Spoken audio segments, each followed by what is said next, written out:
जंगल में एक था कौवा और दूसरी तरफ टूनी चिड़िया। एक पेड़ पर टूनी चिड़िया और दूसरी पेड़ पर कालू कौवा आमने सामने रहा करते थे। दोनों अपना अपना घर बनाकर आमने सामने रहते थे। पूरे दिन कालू कौवा और टूनी चिड़िया एक दूसरे से बातें करते थे।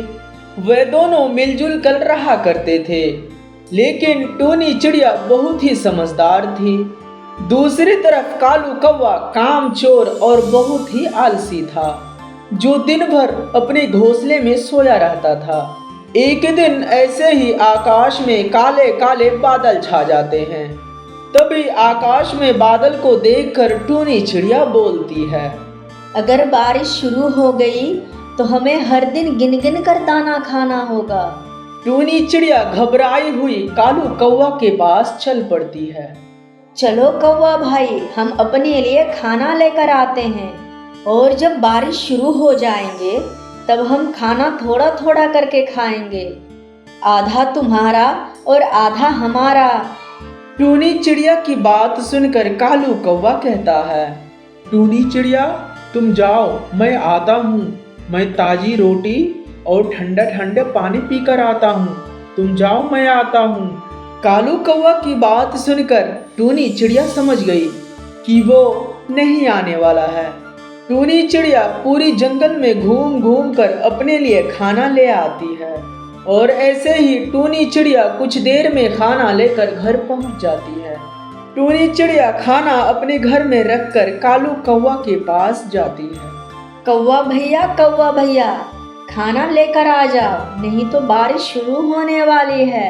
अगर बारिश शुरू हो गई फिर जंगल में खाना कहीं नहीं मिलेगा। टूनी चिड़िया तुम चलो, मैं आता हूँ। ताजी रोटी और ठंडा पानी पीकर जाऊंगा मैं।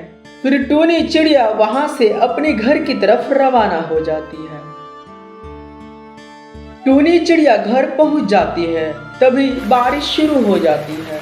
बारिश में कालू कौवा को खाने के लिए कुछ भी नहीं मिलता है।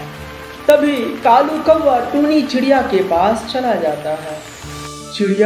चिड़िया बहन, मुझे कुछ खाने के लिए दे दो, मुझे बहुत भूख लगी है। तभी टूनी चिड़िया कालू कौवा की आवाज में बोलती है, ताजी रोटी खाती मैं, ठंडा पानी पीती मैं, तुम चलो, मैं आती हूँ।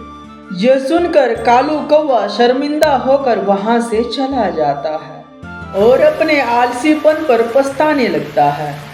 दोस्तों, इसीलिए कहते हैं खुद पर कभी घमंड नहीं करना चाहिए।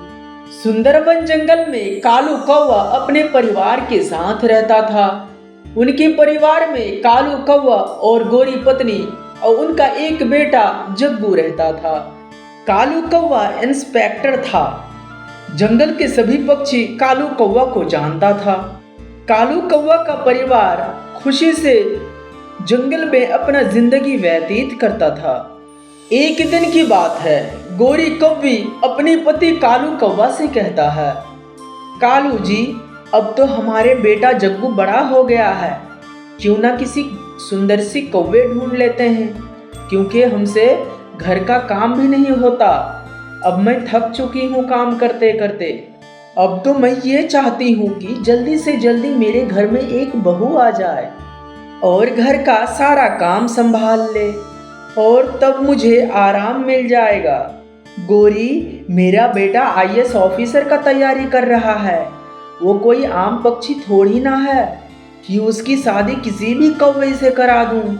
उसके लिए तो मैं बहुत अच्छा रिश्ता खोजूंगा। अंबानी की बेटी कौवी मिल जाए।